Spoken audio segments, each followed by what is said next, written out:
الحمدللہ وکفا والصلاة والسلام علی من لا نبی بعد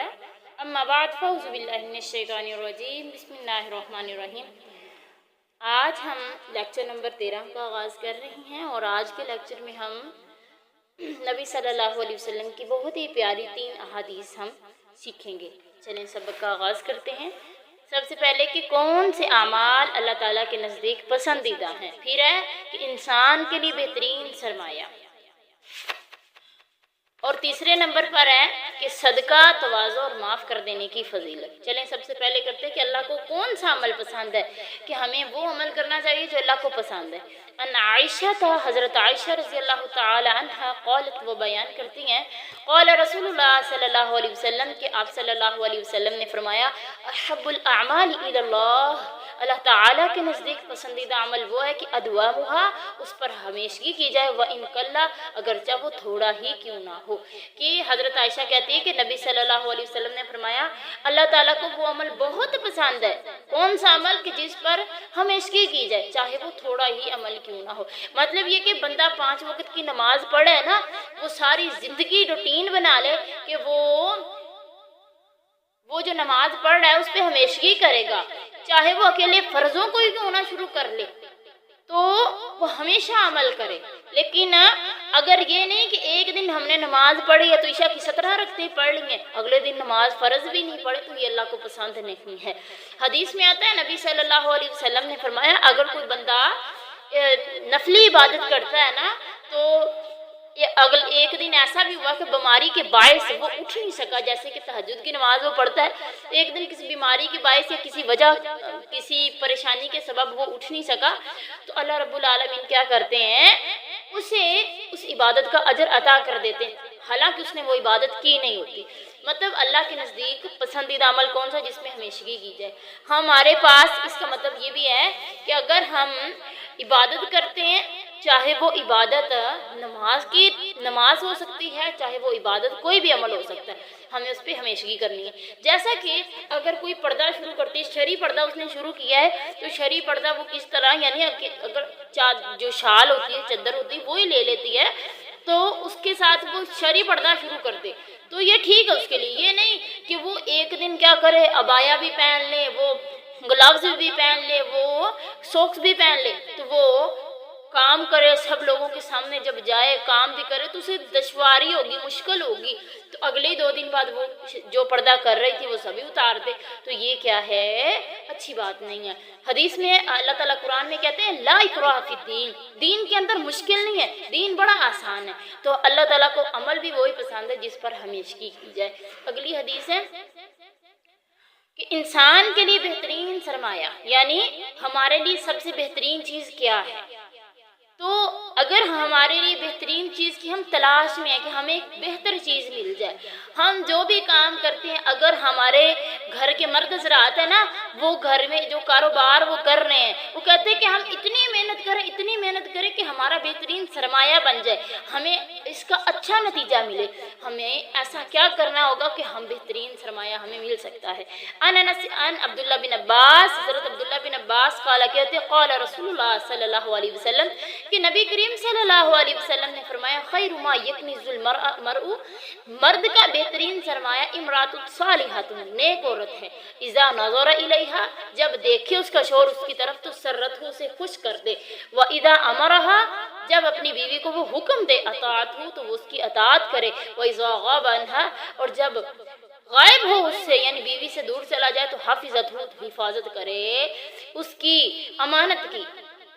حضرت عبداللہ بن عباس کہتے ہیں نبی صلی اللہ علیہ وسلم نے فرمایا انسان کے لیے، مرد کے لیے سب سے بہترین جو خزانے والی چیز ہے نا، بہترین جو خزانہ ہے وہ کیا ہے، نیک بیوی ہے۔ سبحان اللہ۔ نیک بیوی کی علامات کیا ہیں، نیک بیوی کی اوصاف کیا ہیں، اس کی صفتیں یہ ہیں کہ اس کا شوہر جب اسے دیکھتا ہے تو اسے خوش کر دیتی ہے، یعنی پریشانی کا سبب نہیں بنتی اپنے شوہر کے لیے، اور جب کسی بھی معاملے میں وہ اطاعت حکم دیتا تو وہ اس کی اطاعت لازم کرتی ہے، اور جب وہ اس سے غائب ہوتا ہے تو اس کی حفاظت کرتی ہے، یعنی اپنی شرمگاہ کی حفاظت کرتی ہے، اور اس کے مال کی، اس کی اولاد کی حفاظت کرتی ہے۔ تو یہ اس سے دیکھنے سے مراد کیا ہے کہ دیکھے اور اسے خوش کر دے، یعنی وہ اپنے شوہر کے لیے کیا کرتی ہے، بن سور کے رہتی ہے، اپنے شوہر کے لیے زیب و زینت کرتی ہے۔ تو آج ہمارے معاشرے میں یہ چیز بڑی کم ہو گئی ہے، ہم کیا کرتی ہیں، شادی بیاہ کے موقع پہ ہم بڑی بن ٹھن کے جاتی ہیں، تو اس لیے بھائی میں اپنے شوہر کے لیے تیار ہوئی ہوں۔ شوہر کے لیے تیار ہونا تو گھر میں تیار ہونے کا حکم ہے، یوں لوگوں کے سامنے ان کی نظروں کا، ان کی نظروں کے لیے، ان کی نظروں کے اندر اچھا بننے کے لیے تم بن سور کر نکلو گی تو جس بندے نے دیکھا ہوگا زنا کا گناہ تیرے سر پڑا ہوگا۔ آگے اللہ تعالیٰ کہتے ہیں کہ جب وہ حکم دیتا ہے خامد اس کی اطاعت کرے، اس میں ہر وہ حکم آ جاتا ہے جو اللہ کی اطاعت والا ہو۔ اللہ کے نبی صلی اللہ علیہ وسلم نے فرمایا کہ اللہ تعالیٰ کی نافرمانی میں مخلوق کی فرما برداری جائز نہیں ہے، یعنی اگر شوہر کوئی بھی اللہ کی اطاعت کے دائرے میں رہ کے کوئی بھی حکم دیتا اس کی فرما برداری کرنا نیک عورت پر فرض ہے۔ تو اس میں شوہر کے والدین کی خدمت کرنا بھی ہے، اس میں ہر وہ حکم ہے جو بھی شوہر اللہ کی اطاعت کے دائرے میں رہ کے کرے، اور جب اس سے غائب ہو تو اس کی حفاظت کرے، مطلب اپنی شرمگاہ کی یا حفاظت کرے کہ کسی غیر محرم آدمی کو چھونا تو دور کی بات، اس سے کلام کرنے میں بھی سختی کا لہجہ اختیار کرے۔ نبی صلی اللہ تعالیٰ قرآن میں کہتے ہیں کہ اے میرے نبی کی بیویوں، جب تمہارے گھر کے دروازے پہ اگر تم سے کوئی مخاطب ہو تو اپنے لہجے کے اندر سختی اختیار کر لو، کہیں جو آدمی تم سے کلام کر رہا ہے اس کے دل میں کسی قسم کا خلل نہ آ جائے، کسی قسم کی بیماری نہ اس کے دل میں پیدا ہو جائے۔ تو ہم کسی غیر محرم سے اگر بات بھی کریں تو ہماری آواز کے اندر، ہماری آواز لچکدار نہیں ہونی چاہیے، ہماری آواز کے اندر مٹھاس نہیں ہونی چاہیے، بلکہ ہماری آواز کے اندر ایک روب ہونا چاہیے، دبدبا ہونا چاہیے۔ اور اس کے ساتھ ہی اپنے خامد کی جو اولاد ہے، یعنی جو اپنی اولاد ہے اس کی بھی حفاظت کرنا ہے، یعنی وہ امانت ہے، امانت میں خیانت نہیں کرنی، مطلب یہ کہ ان کی اچھی تربیت کرنا، یہ عورت پر نیک بیوی کے یہ فرائض ہیں۔ آگے صدقہ، تواضع اور معاف کر دینے کی فضیلت۔ تیسری حدیث حضرت ابی ہریرہ سے روایت ہے،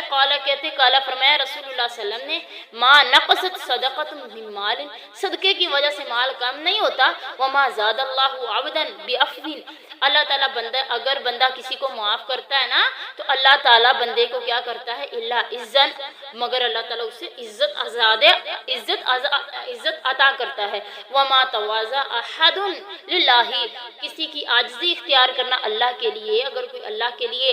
عاجز بن جاتا ہے، عاجزی اختیار کرتا ہے تو اللہ رفعہ اللہ، اللہ تعالیٰ اس کے درجات بلند کرتا ہے۔ سبحان اللہ، کتنی پیاری حدیث ہے کہ نبی صلی اللہ علیہ وسلم نے 3 چیزیں بتائی ہیں کہ صدقہ دینے سے مال کم نہیں ہوتا، بلکہ اللہ اسے مزید زیادہ مال عطا کرتا ہے صدقے کی باعث۔ اور اگر کوئی بندہ اپنے مسلمان بھائی کو معاف کرتا ہے نا، معافی مانگ لینے سے ہماری عزت کم نہیں ہوتی، بلکہ اللہ عزت میں مزید اضافہ عطا کرتا ہے۔ اگر کوئی بندہ جھک جاتا ہے اللہ کی رضا کے لیے، وہ کیا کرتا ہے، اپنی انا کو، اپنی میں کو ختم کر دیتا ہے، اللہ تعالیٰ اس کے درجات دنیا میں بھی بلند کرتا ہے اور آخرت میں بھی بلند کرتا ہے۔ کل کے سبق میں ہم نے حدیث پڑھی تھی کہ نبی صلی اللہ علیہ وسلم نے فرمایا 3 شخصوں کے اللہ نماز ہی قبول نہیں کرتا، ان میں ایک شخص وہ بھی تھا کہ 2 بھائی جو آپس میں لڑائی جھگڑا کیا ہو، جو آپس میں ناراض ہو، ان کی نماز اللہ قبول نہیں کرتا۔ اگر کوئی ایک بھائی دوسرے بھائی کو معاف کر دیتا ہے اللہ کے لیے، وہ عاجزی اختیار کر دیتا ہے، اپنی میں کو ختم کر دیتا ہے کہ میں اس سے معافی مانگوں، وہ جھک کر معافی مانگ لیتا اپنے بھائی سے، اللہ اس کو بڑی بلندیاں عطا کرتا ہے۔ اور یہ بھی میں نے آپ کو بتایا تھا کل کے سبق میں کہ 4 اعمال کرنے کی وجہ سے اللہ کے نبی صلی اللہ علیہ وسلم کا فرمان ہے کہ اللہ تعالیٰ اس بندے کو جنت عطا کرتا ہے۔ سب سے پہلے تھا افشوا السلام واطعموا الطعام وصلوا الارحام وصلوا باللیل والناس نیام فادخلوا الجنۃ بالسلام۔ سبحان اللہ، کہ سلام کو عام کرنا اور بھوکے کو کھانا کھلانا، صلہ رحمی کرنا، اور ساتھ میں تہجد کے ٹائم اٹھ کے تہجد کی نماز ادا کرنا۔ جس بندے نے یہ 4 عمل کر لیے، اللہ کے نبی صلی اللہ علیہ وسلم نے فرمایا اللہ نے فرض کر دی اس پر جنت۔ سبحان اللہ۔ تو یہ صلہ رحمی کرنا بہت بڑا عمل ہے۔ مسلمان بھائی آپس میں دشمن بنے بیٹھے ہیں، رات بخاری شریف کی حدیث میں پڑھا رہی تھی کہ نبی صلی اللہ علیہ وسلم نے فرمایا کھیتی باڑی میں دنیا کے کام کاجوں میں جو بندہ اتنا زیادہ مگن ہو جاتا ہے کہ بہت زیادہ اس میں مصروف ہو جاتا ہے، دشمن اس پہ غالب آ جاتا ہے۔ نبی صلی اللہ علیہ وسلم نے فرمایا اگر کوئی بندہ اپنی دنیاوی کاروبار میں مصروف ہو جائے گا نا تو دشمن اس پر غالب آئے گا۔ کس طرح؟ جیسے کہ آج دشمن ہم پہ غالب آ چکا ہے، یہود ہم پہ غالب آ چکا ہے کہ ہم نے کیا کیا ہے، ہم نے جنگ و جدال کی مشقیں چھوڑ دی ہیں، ہم نے دنیاوی کاموں کو، دنیا کے کاموں کو ہم نے ترجیح دی ہے، اور ہم نے اپنی اولاد کو بھی جو تربیت دے رہے ہیں وہ صرف یہ ہے کہ ہم نے عہدہ بڑا حاصل کرنا ہے، ہم نے انجینئر بننا ہے، ہم نے ڈاکٹر بننا ہے، پروفیسر بننا ہے، بن کے کیا کرنا ہے، اچھی جاب حاصل کرنی ہے۔ اللہ کے نبی صلی اللہ علیہ وسلم نے تو ہمیں جو تلقین کی تھی وہ جہاد کی تھی، تاکہ جو بندہ جہاد کے بارے میں سوچتا ہے اور سیکھتا ہے اللہ تعالیٰ اسے بڑی برکتوں سے نوازتا ہے۔ اللہ تعالیٰ ہمیں